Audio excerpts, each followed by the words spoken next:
और इस मंच के सबसे नौजवान कवि बाबूलाल जी ढींगिया जो भरतपुर राजस्थान से हमारे बीच आए हैं, मैं उनसे आग्रह करता हूं कि वे आएँ और मथुरा की उस सरजमी पर जिस पर वो लगातार आते रहें, बार बार आते रहें, आपका दिल जीतते रहें। और मैं चाहूँगा कि वो जब तक इस पृथ्वी पर हैं वो लगातार आएँ, आपके बीच आएँ। दादा मेरे पाँव मत पड़ो। मैं बहुत सीधा साधा कवि हूँ। सीनियर से मुझे पहले उठाना था, अकेला जी ने मेरे साथ में अन्याय किया। सीनियर से मुझे ही पहले उठाना था। अब मैं एक निवेदन और कर रहा हूँ।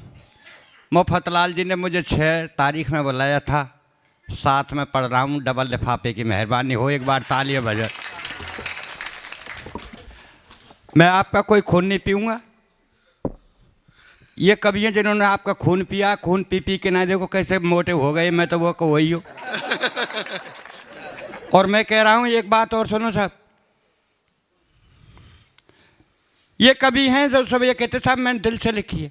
कितनी झूठ बोलते हैं यार। दिल पे कागज पेना धर दे लिख देंगे क्या ये?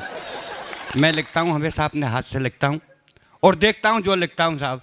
अब आपके सामने कोई भूमिका नहीं बनाऊंगा, सीधी साधी पढ़ाऊंगा। 1 बजने को है। स्वागत है दादा। सुबह मैं घर से चला, मेरी धर्मपत्नी ने कहा कहाँ जा रहे हो? मैंने कहा उत्तर प्रदेश। और ठीक है चले जाना, थोड़ा सा डिनर कर जाना। अरे मैंने पगली डिनर तो शाम के भोजन को कहते हैं। घरवारी बोली शाम को इधर या तो है ही, और खास कर तेरे लिए रखा है। मैंने कहा क्यों? बोल रहा है तो इसमें कुत्ता महोदय को मुझे फेंकना पड़ता है, इसलिए आप डिनर नहीं कर दिया। भाई साहब हुए बस अड्डे पाया, कंडक्टर बुरी तरह चल रहा है। बाबा कहाँ जाएगा, बाबा कहाँ जाएगा? गुस्से में कह दिया स्वर्ग जाऊंगा, ले चल जाएगा। ड्राइवर बोलो बाबा आजा मेरे पहिया के नीचे, तो आज ही स्वर्ग पहुँचा दूँ। मैंने ड्राइवर से कहा ड्राइवर तेरे 64 दांत ने तोड़ दूंगा। कंडक्टर बोला बुड्ढे क्यों झूठ बोलता है? कहाँ 64 दांत में? पता है बीच में तू भी तो बोलेगा तो 32 तेरे और 32। भाई साहब मैं भुसावर बस अड्डे पे आया, एक भिखारी आया मेरे से बोला बाबूजी बाबूजी। मैंने बोल क्या बात है? बोल 2 रुपये दे दो। मैंने क्या करेगा? बोल चाय पीऊँगा। अरे मैं कम मकत चाय 2 रुपये की आती है? चाय तो 5 रुपये की आती है। अगर मांगता तो मेरे से 5 रुपये मांगता। भाई साहब भिखारी का जवाब देखिए। भिखारी हाथ जोड़ के मेरे से बोला बाबूजी जाकी जैसी हैसियत हो हम बाप है ऐसे ही पैसे। भाई साहब मैं छोकरवार बस अड्डे पाया, एक भिखारी और मिला मेरे से बोला बाबूजी बाबूजी। मैंने बोल क्या बात है? बोल 10 रुपये दे दो। मैंने क्या करेगा? बोल चाय पीऊँगा।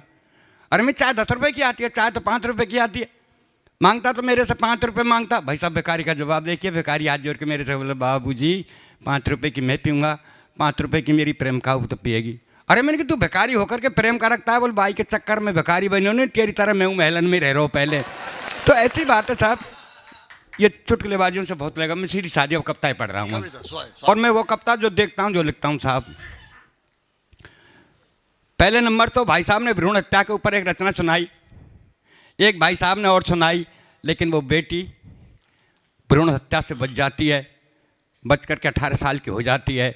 और जिस दिन उसकी शादी होती है वो बात बता रहा हूँ। वो क्या कहती है कि परसों के रोज मेरे एक मित्र का कार्ड आया। अच्छा। परसों के रोज मेरे एक मित्र का कार्ड आया, उसकी बेटी की शादी, उसमें मुझको बुलवाया। लिखा भैया आना, आपके बस की कुछ ना हो तो केवल कन्यादान कर जाना। वाह। भैया आना, आपके बस की कुछ ना हो तो केवल कन्यादान कर जाना। मैं 5 बर्तनों का सेट 11 रुपया नेट लेकर रवाना हुआ। वहाँ देखता हूँ बहन बेटियों का ताता, कोई आता कोई जाता। एक कमरे में बबीता और उसकी सहेली पास में बैठी थी, दुल्हन नई नवेली। उसी कमरे में मुझे बिठा दिया। तो एक सखी बोली कि बहन तू पराई हो गई। एक सखी बोली कि बहन तू पराई हो गई, और पराई का नाम सुन के सरोज रो गई। तो दे के हाल, और वो दुल्हन बोली तत्काल, बोल बाबरी तू क्यों रो रही है? मैं कोई हमेशा को नहीं जा रही हूँ, आज सुहागरात कल तल्लाक परसों यहीं आ रही हूँ। आज सुहागरात कल तल्लाक परसों यहीं आ रही हूँ। वाह वाह वाह वाह, क्या गंभीर रचना है। वाह। आज का इंसान भीतर से कटपीस और ऊपर से थान। आज का इंसान भीतर से कटपीस और ऊपर से थान। एक छोटी सी और, सुबह सुबह का वक्त मस्जिद की अजान मंदिर की झालर कितनी लगती है प्यारी। सुबह सुबह का वक्त मस्जिद की अजान और मंदिर की झालर कितनी लगती है प्यारी। और चाय का प्याला लेके मेरी चारपाई के पास खड़ी घरवारी बोली अजी सुनते हो? मैंने कहा सुन रहा हूँ, बहरा नहीं हूँ, बोल क्या कहना है कह दीजिए। अरे मैं कब की खड़ी हूँ, लो चाय पी लीजिए।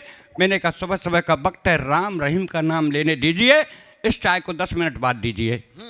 तो गुस्से में बोली कि 10 मिनट में तो ठंडी हो जाएगी। मैंने कहा कम वक्त तेरी उम्र 60 साल की है गई, तू अब तक ठंडी ना है पाई, तो कहा चाय 10 मिनट में ठंडी हो जाएगी। मैंने कहा कम वक्त तेरी उम्र 60 साल की है गई, तू अब तक ठंडी ना है पाई तो का चाहे 10 मिनट में ठंडी हो जाएगी। इतनी कहने पर गुस्से में तेज कमरे से बाहर आके बड़े जोर से रोने लगी, भगवान से प्रार्थना करने लगी, भगवान मेरी ये कर्जी है, आगे आपकी मर्जी है, मेरा एक थोड़ा सा काम कर दीजिए, इस संसार से मेरे पति बाबूलाल डीगिया को उठा लीजिए, मुझे विधवा बना दीजिए। वाह। इतनी सुनने पर अपन भी गुस्से में तेज बैग उठाया कमरे से बाहर। घरबारी बोली कहाँ जा रहे हो भरतार? मैंने क्या आत्महत्या करने?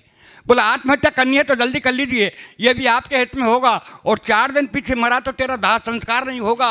मैं बोला कैसे? घरबारी बोली ऐसे, मैं देख रही हूँ ये पर्यावरण का सीजन, और जब खाने पकाने को नहीं तो तुझे जलाने को कहाँ से लाऊंगी ईंधन, तुझे जलाने को कहाँ से लाऊंगी ईंधन।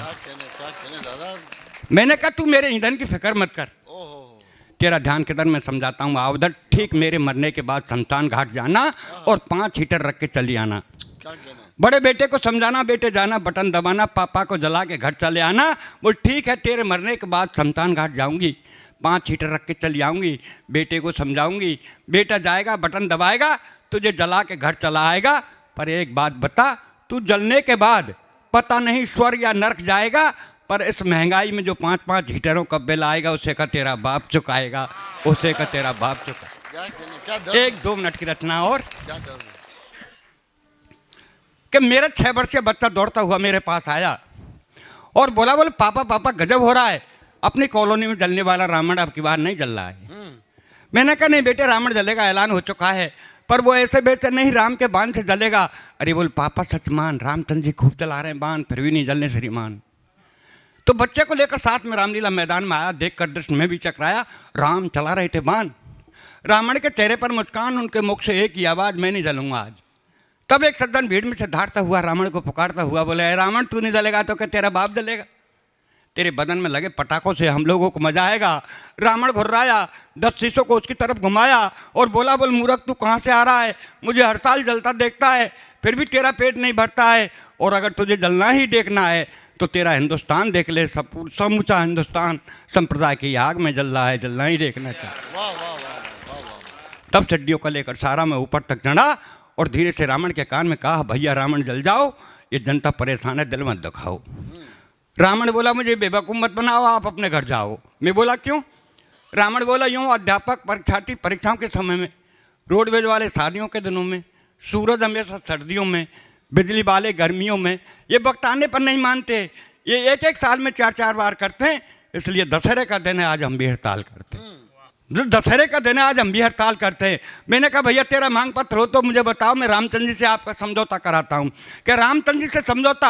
आप मानव है, मानवता आपकी जात है, मुझे रामचंद्र नहीं राम के भक्तों से शिकायत है जो बिना कारण मुझे हर साल जलाते हैं। अगर तुम्हें जलाना है तो दहेज के दानव को जलाओ, जलाना है तो दहेज के दानव को जलाओ, और भी जलाना है तो इस कुर्सी की खातिर जीने मरने वालों को जलाओ, और भी जलाना है तो अपने स्वार्थ हेतु वतन के बेचने वालों को जलाओ, और भी जलाना है तो कन्या का जन्म लेने से पूर्व पेट में मारने वाली बेटी के हत्यारे बाप को जलाओ, ऐसे हत्यारे बाप को जलाओ।